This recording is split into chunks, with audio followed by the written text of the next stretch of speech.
Hello and welcome. And yes, keep calm. Coffee is loading. Yes, I do have my cup. I love my cat. I need to add an S onto that. If you've seen any of my videos Friday, I definitely have more than one.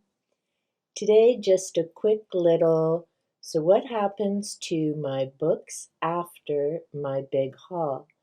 I've just had a video with my super exciting shopping trip at Goodwill, but after the books come home, yes, I am that nerdy girl, and I actually have a master list of all my books, the years they're published, the authors, the subjects they cover, and I'm doing that one to kind of try and get my bookcases organized, which never seems to happen because I have a cube of currently reading books.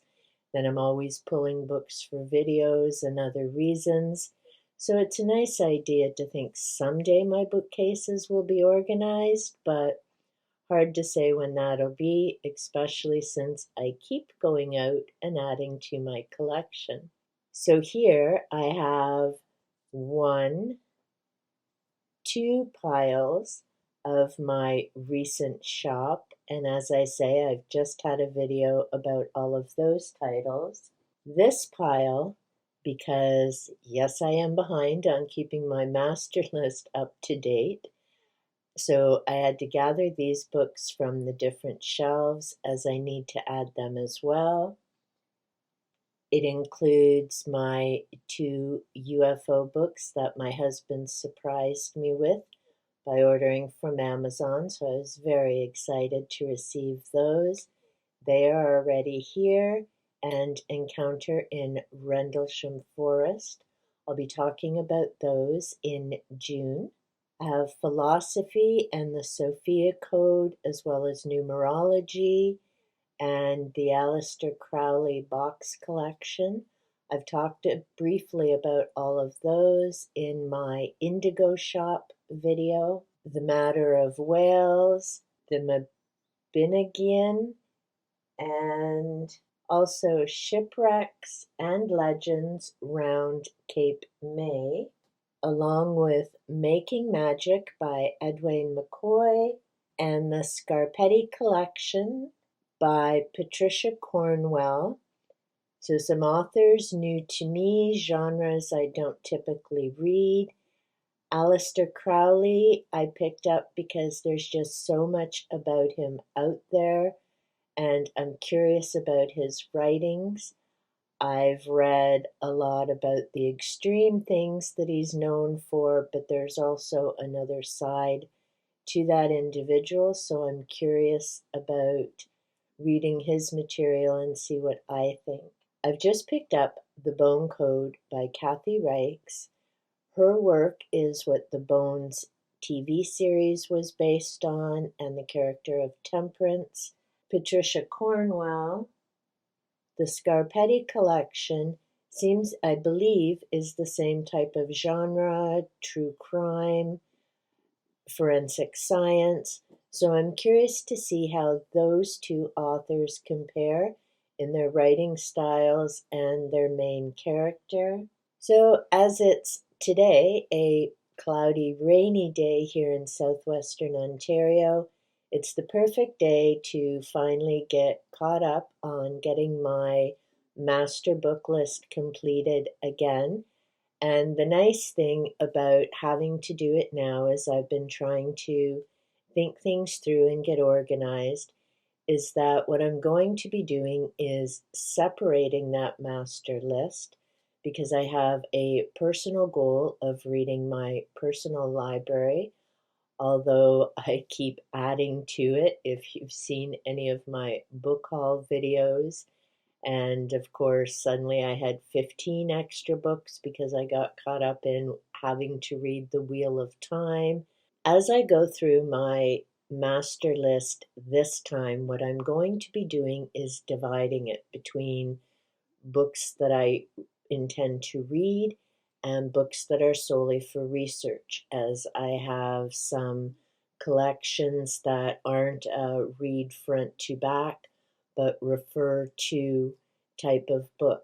I realized putting my master list together, I have well over 500 books, and by the time I add this pile to that list, I'm probably closer to 600 with all the different book hauls that I've done since January 2022.